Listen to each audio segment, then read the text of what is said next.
સંધાન all Gujarat integrated classroom. સેટેલાઇટના માધ્યમથી જોડતી કડી એટલે સંધાન.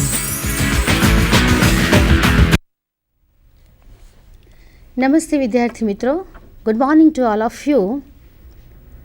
ડૉક્ટર સંગીતા આચાર્ય, શ્રીમતી MM શાહ મહિલા આર્ટ્સ કોલેજ કડીમાં હું અધ્યાપન કાર્ય કરું છું.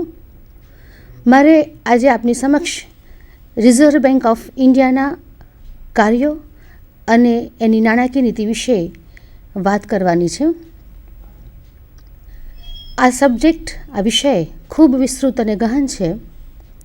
તમારા સિલેબસને ધ્યાનમાં રાખીને આ વિષય વિશે આપણે વિચારણા કરીશું.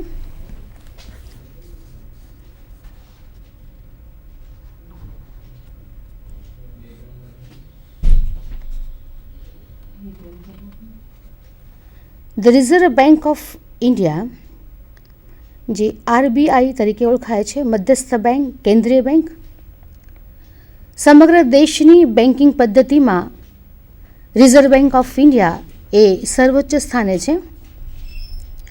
દેશની આર્થિક સ્થિરતા જાળવનાર એ કેન્દ્રીય સંસ્થા છે.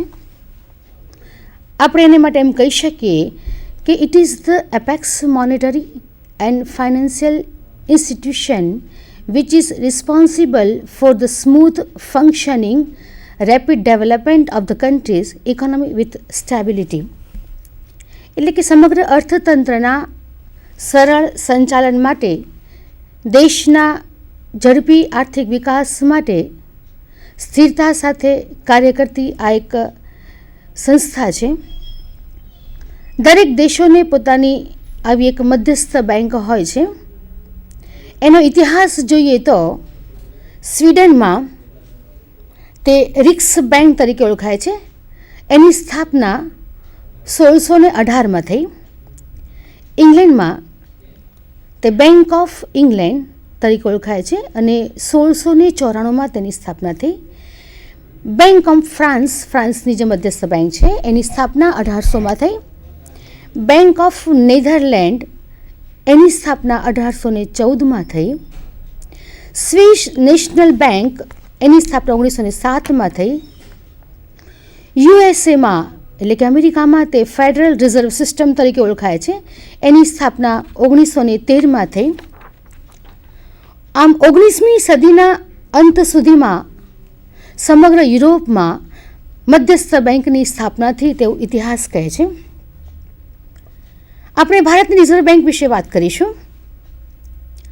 ભારતમાં રિઝર્વ બેંકની સ્થાપના reserve bank of India act 1934 હેઠળ તેની સ્થાપના 1 એપ્રિલ 1935માં થઈ.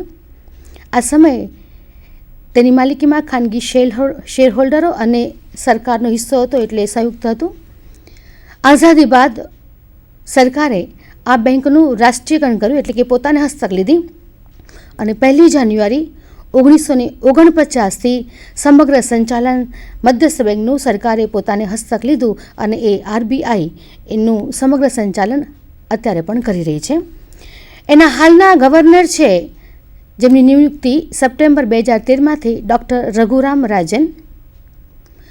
રિઝર્વ બેંકનું સંચાલન ગવર્નર, મુખ્ય ગવર્નર, પછી ડેપ્યુટી ગવર્નર, એની ટીમ છે અને એમાં ગવર્નર મુખ્ય સ્થાને છે. આપણા અત્યારના વડાપ્રધાન શ્રી મનમોહનસિંહ, જેઓ જાણીતા ઇકોનોમિસ્ટ પણ છે, તેઓ પણ રિઝર્વ બેંકના ગવર્નર રહી ચૂક્યા છે. 16/9/82થી 14/10/1885નો સમય એ એમને આ સેવા આપી છે. 1935-37માં સૌપ્રથમ રિઝર્વ બેંકના જે ગવર્નર હતા આપણા સર સોસબોરેન સ્મિથ, જે આપણા સૌપ્રથમ રિઝર્વ બેંકના ગવર્નર હતા. રિઝર્વ બેંક ઓફ ઇન્ડિયા વિશે હોટ્રે નામના બહુ જાણીતા અર્થશાસ્ત્રી એવું કહે છે કે કેન્દ્રીય બેંક એટલે રિઝર્વ બેંક બેંકોની બેંક છે, તથા તેની મુખ્ય વિશિષ્ટતા એ છે કે તે બેંકો માટે અંતિમ ઋણદાતાનું કાર્ય કરે છે. છેક સુધી મધ્યસ્થ બેંક દેશની જે બેંકો છે એને નાણાકીય સહાય કરતી રહી છે, એક મહત્વની બાબત છે. મધ્યસ્થ બેંકનો અર્થ જો વિચારીએ તો એની કોઈ સ્પષ્ટ વ્યાખ્યા આપવી મુશ્કેલ છે, પણ એના કાર્યને ધ્યાનમાં રાખીને કેટલાક અર્થશાસ્ત્રીઓએ એની વ્યાખ્યા આપવાનો પ્રયાસ કર્યો છે. વેરા સ્મિથના મતે કેન્દ્રીય બેન્કિંગ પ્રણાલી એક એવી પ્રણાલી છે કે જેમાં કોઈ એક બેંકને નોટ પ્રચાલનો એટલે નોટ ઇસ્યુઝ કરવાનો સંપૂર્ણ ઇજારો આપવામાં આવે છે. એટલે અહીંયા સ્મિથે બેંકની મધ્યસ્થ બેંકની નોટ બહાર પાડવાની જે વાત છે એને વધુ મહત્ત્વ આપ્યું છે.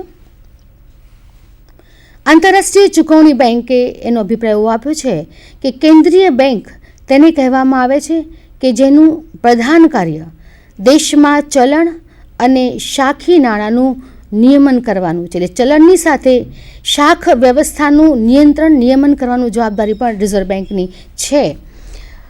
એના કાર્યોને ધ્યાનમાં રાખી જે સર્વસ્વીકૃત વ્યાખ્યા આપવામાં આવી છે એ વ્યાખ્યા મુજબ મધ્યસ્થ બેંક એવી સંસ્થા છે કે જે દેશના વિશાળ આર્થિક હિત માટે નાણાંના આંતરિક અને બાહ્ય મૂલ્યમાં સ્થિરતા જાળવવાના હેતુથી નાણું, શાખ તેમજ બેન્કિંગ વ્યવસ્થાનું નિયમન કરે છે. એટલે આર્થિક સ્થિરતાની સાથે આંતરિક અને બાહ્ય સ્થિરતા પણ મહત્ત્વની છે અને એને અનુસંધાનમાં એ નાણું, શાખનું તેમજ સમગ્ર બેન્કિંગ વ્યવસ્થાનું આયોજન કરે છે.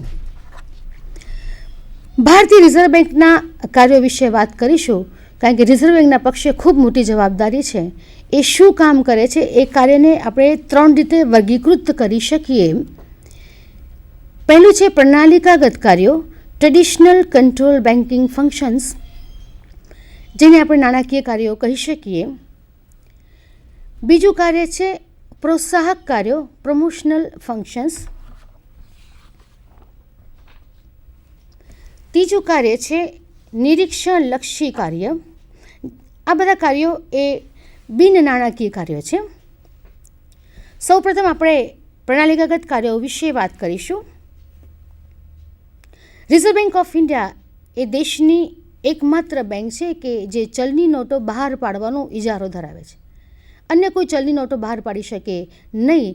એટલે ચલણી નોટો બહાર પાડવાનું કાર્ય લીગલ ટેન્ડર મની તરીકે ઓળખાય છે. રિઝર્વ બેંક જે નાણું બહાર પાડે છે એમાં 2 રૂપિયાથી વિશેષ બધી notes A reserve bank of India બહાર પાડે છે. ₹1ની નોટ કેન્દ્ર સરકારનું નાણાં ખાતું બહાર પાડે છે. જોકે હવે અત્યારે એ નોટ નથી ચલણમાં, પણ એ નોટ ₹1ની રિઝર્વ બેંક ઓફ ભારત સરકાર બહાર પાડે છે. એ ઉપરાંત સિક્કાઓ, 50ના રૂપિયા સિક્કાઓ જે છે એ ભારત સરકાર બહાર પાડે છે.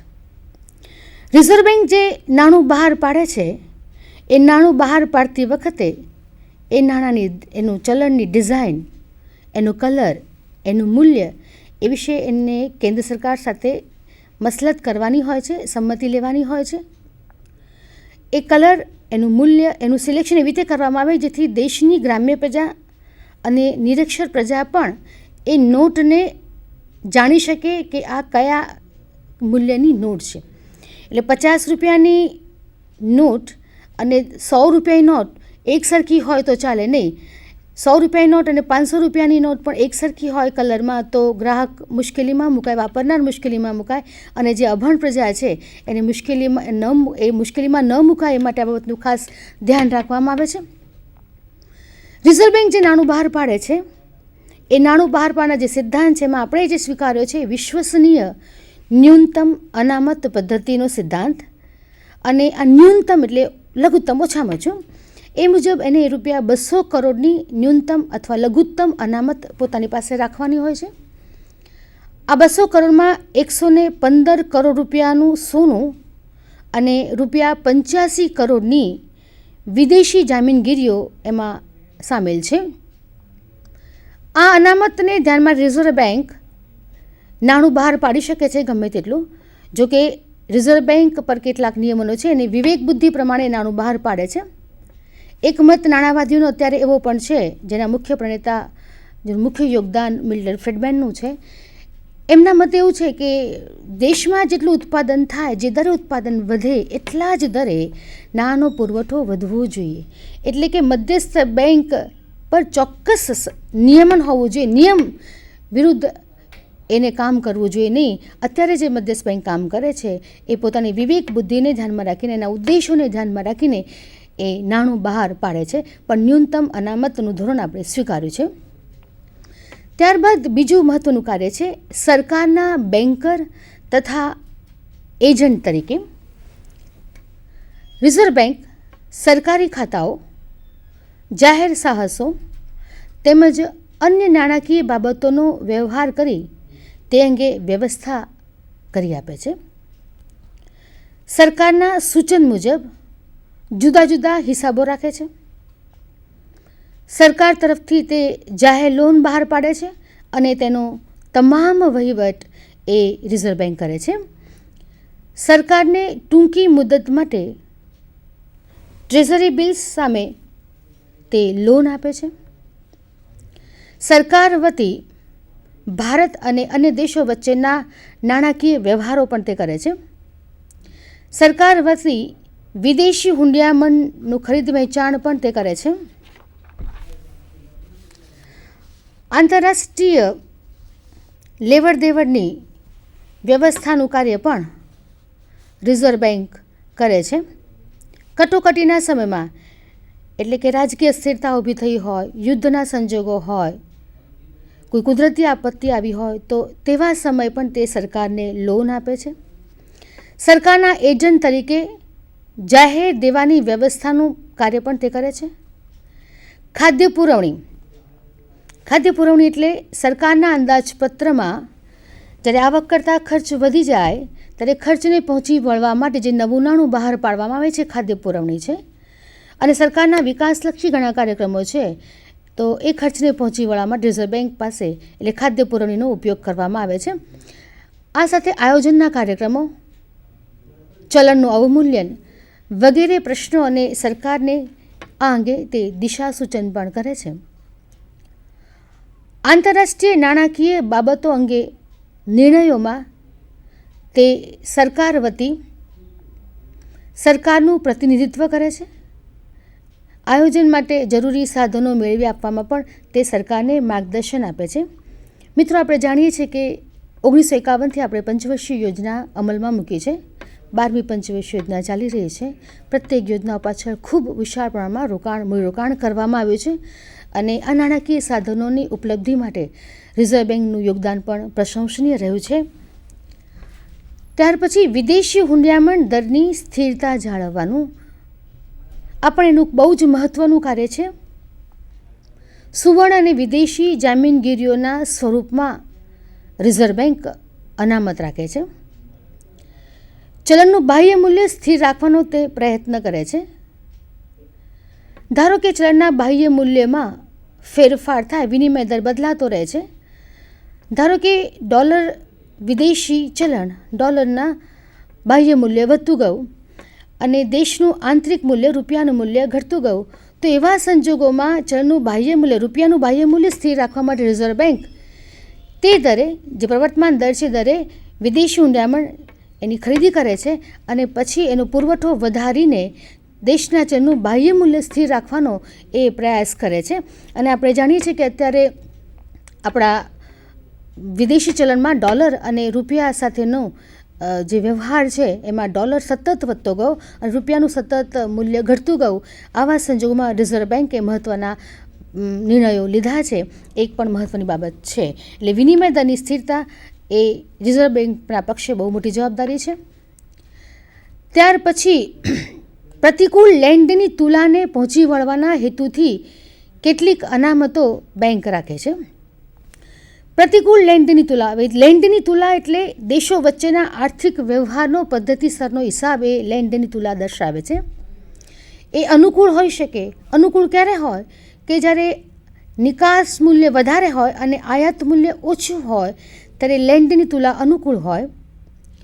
પ્રતિકૂળ ક્યારે હોય તો નિકાસ મૂલ્ય ઓછું હોય અને આયાત મૂલ્ય વધારે હોય તો લેન્ડની તુલા પ્રતિકૂળ હોય.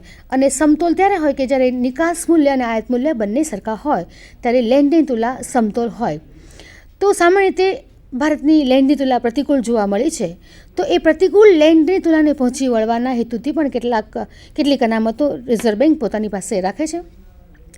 વિનિમય દરની સ્થિરતા જાળવવી અર્થતંત્રમાં નાણાકીય કટોકટી ન સર્જાય તે અંગેના મહત્ત્વના પગલાઓ રિઝર્વ બેંક લઈ રહી છે. આ એક મહત્ત્વનું કાર્ય એ બજાવી રહી છે. ત્યારબાદ પ્રોત્સાહન અને નિરીક્ષણલક્ષી જે કાર્યો છે, જે બિન નાણાકીય કાર્યો છે, એટલે નાણાકીય કાર્યોમાં નોટ ચલણ નાણું બહાર પાડવું, ચલણી નાણું બહાર પાડવું, સરકારની બેંક અને એજન્ટ તરીકેનું મહત્ત્વનું કાર્ય કરે છે. વિદેશી હુંડિયામણ દરની સ્થિરતા જાળવવાની જવાબદારીના પક્ષે છે. અને પ્રોત્સાહન અને નિરીક્ષણ કાર્યોમાં વ્યાપારી બેંકોના બેન્કર તરીકેનું કાર્ય પણ રિઝર્વ બેંક બજાવે છે. વ્યાપારી બેંકોના બેન્કર તરીકે તે પોતાની પાસે રોકડ અનામતોના વાલી તરીકે કામ કરે છે. વ્યાપારી બેંકોના અંતિમ સહાયક તરીકે તે સેવા આપે છે. એટલે કે કોઈ બેંકને મુશ્કેલી પડી હોય તો એવા સમયે રિઝર્વ બેંક એને સહાય કરે છે. નાણાકીય હેરફેર, પતાવટ તેમજ ફેર વટાવની કામગીરી પણ રિઝર્વ બેંક બજાવે છે. ત્યારબાદ વ્યાપારી બેંકોના અંતિમ સહાયક તરીકે રિઝર્વ બેંક એ વ્યાપારી બેંકોના અંતિમ સહાયક તરીકેની મહત્ત્વની જવાબદારીઓ નિભાવે છે. વ્યાપારી બેંકોને કટોકટીના સમયમાં કે બેંક ફડચામાં ગઈ હોય તો તેવી સમયે તે નાણાકીય સહાય કરે છે. એટલે એવું કહેવાય છે કે રિઝર્વ બેંક એ વ્યાપારી બેંકો માટે સંકટ સમયની સાંકળ છે. ટ્રેનમાં મુસાફરી કરતા હોય ને ઇમરજન્સીમાં ટ્રેન ઊભી રાખવી હોય તો આપણે સાંકળ ખેંચીએ છીએ. એવી જ રીતે વેપારી બેંકો જ્યારે મુશ્કેલીમાં આવે ત્યારે એ મધ્યસ્થ બેંક પાસે સહાય લે છે. એટલે એ લોકો માટે સંકટ સમયની સાંકળ છે. બેંકો વચ્ચેની લેવડ દેવડ તથા પતાવટનું કાર્ય પણ રિઝર્વ બેંક ઓફ ઇન્ડિયા બજાવે છે. વ્યાપારી બેંકોના અન્યોને લેણાની પતાવટ એ કરે છે. એક સ્થળેથી અન્ય સ્થળે નાણાં મોકલવાની સવલતો પણ તે આપે છે. દેશનો ઝડપી આર્થિક વિકાસ થાય તે માટે તથા ખેતી, ઉદ્યોગ, નાણાકીય જરૂરિયાતોની પતાવટ પણ તે કરે છે. મહત્ત્વનું બીજું કાર્ય છે શાખ નિયંત્રણનું. વ્યાપારી બેંકોનું મુખ્ય કાર્ય ધિરાણ